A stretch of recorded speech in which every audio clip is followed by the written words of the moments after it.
안녕하세요. 혼자 전기기능사 필기시험 준비하시느라 매일 고군분투하고 계실 여러분, 정말 반갑습니다. 이 시간은 여러분이 보내주신 자료 속에서 핵심 지식만 쏙쏙 뽑아 확실하게 여러분의 것으로 만들어드리는 그런 맞춤형 학습 시간입니다. 오늘은 특별히 한 분 요청에 따라서 네이버 블로그 전기기능사 AI 학습 노트에 올라온 글 하나를 좀 집중적으로 파헤쳐보려고 해요. 제목이 꽤 구체적이던데요. 1125에 일반적으로 온도가 높아지게 되면 전도율이 커져서 온도 계수가 부의 값을 가지는 것이 아닌 것은 바로 이겁니다. 아마 시험 준비하시면서 온도 계수, 이거 정말 많이 들어보셨을 거예요.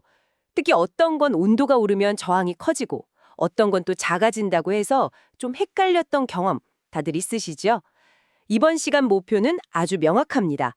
이 블로그 포스트를 통해서 온도 계수, 그중에서도 온도가 오를 때 저항이 작아지는 부의 온도 계수를 갖지 않는 물질, 이게 뭔지, 그리고 더 중요하게는 왜 그런 차이가 나는지 그 원리까지 확실하게 이해하는 겁니다. 이 유형이요, 정말 필기시험 단골 손님이거든요. 그러니까 오늘 여기서 그냥 확실히 끝내버리자고요. 자, 그럼 그 블로그 포스트 속으로 함께 깊이 들어가 볼까요? 우선 블로그에서 던진 핵심 질문부터 다시 한번 봐야죠. 다음 중에서 일반적으로 온도가 높아지게 되면 전도율이 커져서 온도 계수가 부의 값을 가지는 것이 아닌 것은 이렇게 묻고 있습니다. 그리고 선택지로 1. 구리, 2. 반도체, 3. 탄소, 4. 전해액 이렇게 네 가지가 주어졌네요. 딱 봐도 뭔가 하나는 성질이 좀 다른 것 같은데요. 네, 맞습니다. 이 문제를 풀려면 가장 먼저 알아야 할 개념이 바로 온도 계수겠죠. 간단히 말하면요. 온도 계수는 온도가 1도씨 변할 때마다 물질의 전기 저항값이 얼마나 변하는지 이걸 나타내는 일종의 변화율입니다. 뭐랄까, 물건값 할인율처럼요. 온도가 변할 때 저항값이 얼마나 오르내리는지 보여주는 지표다. 이렇게 생각하시면 좀 쉬울 것 같아요. 아, 온도 변화에 따른 저항값의 변화율. 그렇군요. 그럼 여기서 중요한 게 부의 값을 갖는다는 의미일 텐데요. 블로그 질문에도 온도 계수가 부의 값을 가지는 것이 아닌 것은 이렇게 되어 있으니까요. 이 부호, 마이너스 부호가 뭘 의미하는 건가요? 그거 아주 중요한 포인트입니다. 온도 계수의 부호는요. 온도 변화에 따른 저항 변화의 방향을 알려줍니다. 만약에 온도가 올라갈 때 저항값도 같이 커진다? 이러면 우리가 플러스죠. 정의 온도 계수를 가진다고 말합니다. positive, 양의 관계인 거죠. 반대로 온도가 올라갈 때 저항값이 오히려 작아진다. 이걸 이제 마이너스죠. 부의 온도 계수를 가진다고 합니다. negative, 음의 관계예요. 블로그 질문에서 전도율이 커져서라는 표현이 있었잖아요. 저항이 작아진다는 건 곧 전기가 더 잘 통한다는 뜻이니까 전도율이 커진다는 말과 그냥 같은 의미입니다. 즉, 부의 온도 계수는 온도 상승 시 저항 감소, 그리고 그게 바로 전도율 증가를 의미하는 겁니다. 그렇군요. 정은 온도랑 저항이 같은 방향으로 움직이고 같이 증가, 부는 반대 방향, 온도 증가 시 저항 감소로 움직인다. 아, 네, 이해됐습니다. 자, 그럼 이제 이 개념을 가지고 선택지들을 하나씩 좀 뜯어봐야겠어요. 첫 번째, 구리. 블로그 본문에도 구리는 도체 물질로 온도가 상승하면 저항이 증가하는 정의 온도 계수를 가집니다. 이렇게 아주 명확하게 설명되어 있네요. 우리 주변에서 진짜 흔한 전선 재료인데 왜 구리는 온도가 오르면 저항이 커지는 걸까요? 혹시 그 온도가 올라가면 그 안에 있는 뭔가가 너무 막 활발해져서 전기가 흐르는 걸 방해한다거나 뭐 그런 건가요? 오, 정확히 핵심을 짚으셨네요. 바로 그런 원리입니다. 구리 같은 일반적인 금속 도체 안에는요, 자유전자라고 부르는 애들이 있어요. 원자들 사이를 비교적 자유롭게 막 돌아다니면서 전기를 운반하는 전자들인데 얘들이 아주 많습니다. 평상시에는 이 전자들이 도체 내부를 슉슉 움직이면서 전류를 만들죠. 네네. 그런데 온도가 올라가면 어떻게 될까요? 이 금속을 이루는 구리 원자들 자체가 제자리에서 엄청나게 떨기 시작합니다. 아, 원자들이 막 진동한다고요? 네, 그것도 아주 격렬하게요. 막 떠는 거죠. 문제는 이 격렬한 원자들의 진동이 자유전자들이 앞으로 쭉 나아가려는 길을 계속 방해한다는 겁니다. 전자가 이렇게 쭉 가고 싶은데 길목 여기저기서 원자들이 마구 떨면서 부딪히고 길을 막는다고 한번 상상해 보세요. 아, 전자의 흐름이 원활하지 못하게 되고 이게 바로 전기 저항이 커지는 이유입니다. 전자의 입장에서 보면 뭐랄까, 장애물 경주하는 거랑 비슷해지는 거죠. 블로그에서 온도 상승에 따라 구리 원자의 진동 증가로 인해 전자의 산란이 증가하기 때문이라고 설명한 게 바로 이 현상입니다. 산란이라는 말이 조금 어렵게 들릴 수도 있는데 그냥 전자가 원자 진동 때문에 원래 가려던 길에서 벗어나서 이리저리 흩어지는 현상이다. 이렇게 이해하시면 돼요. 그래서 구리를 포함한 대부분의 금속 도체는 온도가 오르면 저항이 증가하는 정의 온도 계수를 갖습니다. 와, 설명을 들으니까 머릿속에 그림이 그려지는 것 같아요. 뜨거워진 금속 속에서 원자들이 막 춤을 추면서 전자들 길을 막는 모습. 그래서 저항이 커진다. 아, 흥미롭네요. 근데 여기서 진짜 재밌는 지점이 나와요.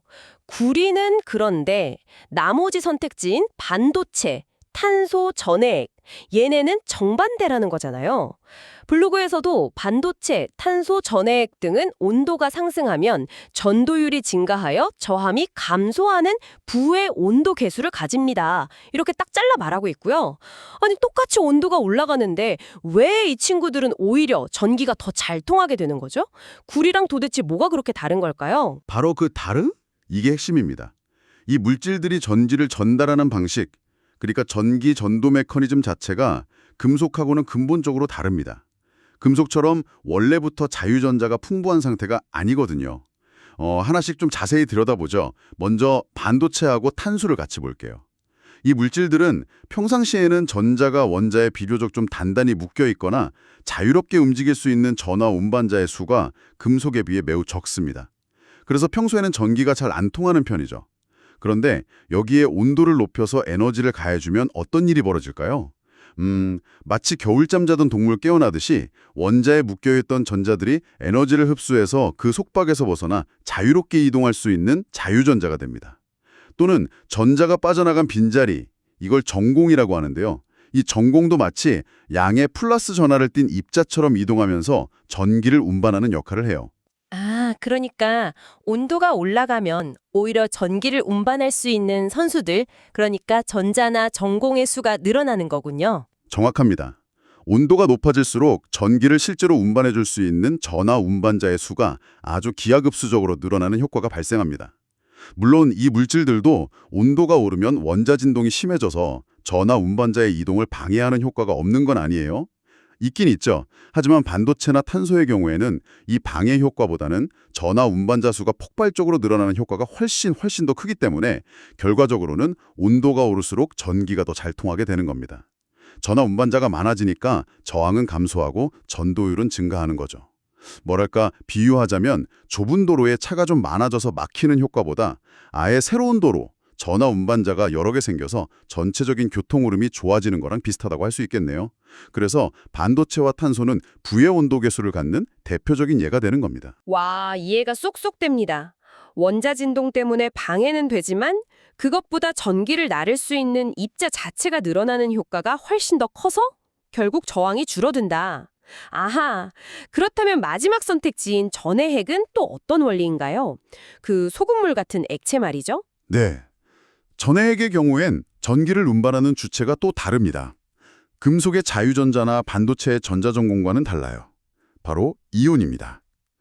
물 같은 용매에 소금, NaCl 같은 전해질을 녹이면 나트륨 이온, Na+랑 염화 이온, Cl-처럼 양전하와 음전하를 띤 이온들로 나눠지잖아요. 네네. 이 이온들이 전극을 향해서 움직이면서 전류를 형성하는 겁니다. 자, 그럼 전해액의 온도를 높이면 무슨 일이 일어날까요? 두 가지 중요한 변화가 있습니다. 첫째는 이온들 자체가 에너지를 얻어서 더 활발하게 움직일 수 있게 돼요. 운동 에너지가 증가하는 거죠. 둘째는 액체 자체의 점도, 그러니까 끈적거리는 정도가 온도가 높아지면 일반적으로 낮아집니다. 꿀 생각해 보시면 쉬워요. 차가운 꿀은 끈적끈적해서 잘 안 흐르지만 따뜻하게 데우면 훨씬 묽어져서 잘 흐르잖아요. 아, 맞아요. 마찬가지로 전해액의 점도가 낮아지면 이온들이 더 쉽게, 더 빠르게 이동할 수 있게 됩니다. 아, 이온들이 더 활발해지고 또 길도 덜 끈적거려서 더 잘 움직일 수 있게 된다. 그래서 전기가 더 잘 통하는 거군요. 맞습니다. 이 두 가지 효과, 즉 이온의 이동성 증가와 용매의 점도 감소 효과가 합쳐져서 온도가 상승할수록 전해액의 전체적인 전기 전도율은 높아지고 저항은 감소하게 됩니다. 따라서 전해액 역시 부의 온도 계수를 갖게 되는 거죠. 와, 정말 명쾌한 설명 감사합니다. 이제 확실히 정리가 되는 느낌이에요. 그러니까 구리 같은 일반적인 금속 도체는 온도가 오르면 원자들이 너무 시끄럽게 떨어대서 전자들이 다니기 힘들어지니까 저항이 커지고 정 플러스. 반면에 반도체, 탄소, 전해액 같은 물질들은 온도가 오르면 오히려 전기를 나르는 선수들, 전자, 전공, 이온의 수가 늘어나거나 아니면 선수들이 더 빠르고 쉽게 움직일 수 있는 환경이 만들어져서 저항이 작아진다. 부, 마이너스. 이렇게 이해하면 되는 거죠? 네, 완벽하게 이해하셨습니다. 바로 그 차이점을 아는 것이 이 온도 계수 문제의 핵심입니다. 물질의 종류와 그 내부 구조에 따라서 온도 변화에 반응하는 방식이 근본적으로 다르다는 것. 자, 그럼 이제 자신감을 가지고 블로그의 처음 질문으로 다시 돌아가 보겠습니다. 다음 중에서 일반적으로 온도가 높아지게 되면 전도율이 커져서 온도 계수가 부, 마이너스의 값을 가지는 것이 아닌 것은 이 질문은 결국 온도가 오를 때 저항이 작아지는 부, 온도 계수 물질이 아닌 것. 이걸 찾으라는 거였네요. 다시 말하면 온도가 오를 때 저항이 커지는 정 플러스 온도 계수 물질을 찾아라. 바로 이 의미였군요. 그렇죠. 그럼 답은 너무나 명확해졌습니다. 우리가 쭉 살펴본 것처럼 반도체, 탄소, 전해액은 모두 부, 마이너스의 온도 계수를 가지니까 정답은 바로 1번 구리가 되겠습니다. 블로그 포스트에서도 정답으로 1번 구리를 정확하게 제시하고 있었고요. 아, 속이 다 시원하네요. 네, 정답입니다. 이렇게 한 문제를 풀어보는 과정을 통해서 우리는 단순히 답을 맞추는 것을 넘어서 전기 재료의 중요한 기본 성질을 배울 수 있습니다. 도체, 반도체, 전해질이라는 물질의 분류에 따라 온도 변화가 전기 저항에 미치는 영향이 왜 그리고 어떻게 다른지를 이해하는 것이 중요합니다. 이것은 시험 합격뿐만 아니라 나중에 현장에서 전기 설비를 다루거나 안전 관리를 할 때도 반드시 필요한 지식입니다. 예를 들어서 전선에 과전류가 흘러서 온도가 높아지면 저항이 더 커져서 열이 더 발생하는 그런 악순환이 생길 수도 있고요. 반대로 특정 온도에서 최적의 성능을 내는 반도체 소자를 활용하는 경우도 있겠죠. 이런 실제적인 부분을 이해하는 데 아주 기초가 되는 개념입니다. 자, 그럼 오늘 탐구한 내용 머릿속에 확실히 각인될 수 있도록 핵심만 다시 한번 정리해 볼까요? 전기 기능사 필기 시험에 자주 나오는 온도 계수에 대해 파헤쳐 봤습니다. 첫째, 온도 계수란 무엇인가? 온도가 1도씨 변할 때 물질의 전기 저항값이 얼마나 변하는지를 나타내는 변화율이다. 둘째, 정 플러스 온도 계수는 온도가 오르면 저항도 증가하는 경우. 대부분의 금속 도체, 예를 들면 구리가 여기에 해당한다. 이온은 뜨거워진 원자들이 격렬하게 진동하면서 자유전자의 이동을 방해하기 때문이다. 마치 길이 막힌 고속도로처럼. 셋째, 부온도 계수는 온도가 오르면 오히려 저항이 감소하는 경우. 반도체, 탄소, 전해액이 대표적이다. 이온은 온도가 오르면서 전기를 운반하는 선수, 전하 운반자, 전자, 전공, 이온의 수가 늘어나거나 이 선수들의 이동성이 좋아지기 때문이다. 새로운 도로가 열리거나 길이 덜 막히는 효과. 마지막으로, 그래서 블로그 문제, 온도 계수가 부, 마이너스 계수를 가지는 것이 아닌 것은? 의 답은 뭐다? 유일하게 정 플러스 온도 계수를 가진 구리였다. 네, 아주 깔끔한 정리입니다. 여기서 시험을 준비하시는 여러분께 꼭 당부드리고 싶은 점이 하나 있습니다. 단순히 구리는 정 플러스, 나머지는 부호, 이렇게 결과만 달달 외우는 방식은요, 좀 한계가 있습니다. 왜냐하면 시험에는 조금만 말을 바꾸거나 다른 예시 물질을 들어서 응용하는 문제가 나올 수 있거든요. 하지만 오늘 우리가 이야기 나눈 것처럼 왜 그런 차이가 발생하는지, 즉 금속은 원자 진동 효과가 크고 반도체 등은 전하 운반자 증가나 이동성 향상 효과가 크다는 그 근본적인 원리를 이해하고 있다면 어떤 변형 문제가 나와도 좀 자신 있게 대처할 수 있습니다. 이 원리 이해가 단순 암기보다 훨씬 강력한 무기가 될 겁니다. 오늘 내용은 전기 재료의 아주 기본적인 성질이니까 이번 기회에 확실하게 여러분의 지식으로 만들어 두시길 바랍니다. 깊게 만들어줄 질문 하나를 던져드리고 싶습니다. 우리가 오늘 깊이 파고든 이 온도에 따른 저항 변화 특성 있잖아요. 이게 과연 우리가 매일 사용하는 스마트폰, 컴퓨터, 집안의 전기 배선, 심지어 거대한 발전소나 송전 시스템에는 구체적으로 어떤 영향을 미치고 있을까요? 예를 들어 오늘 배운 내용을 바탕으로 한번 생각해보면 아주 무더운 한여름에 야외 변압기나 전력선의 온도가 막 치솟으면 어떤 문제가 생길 수 있을까요? 반대로 극도로 추운 환경에서 작동해야 하는 특수 장비 속 반도체 소자는 어떤 점을 고려해서 설계해야 할까요?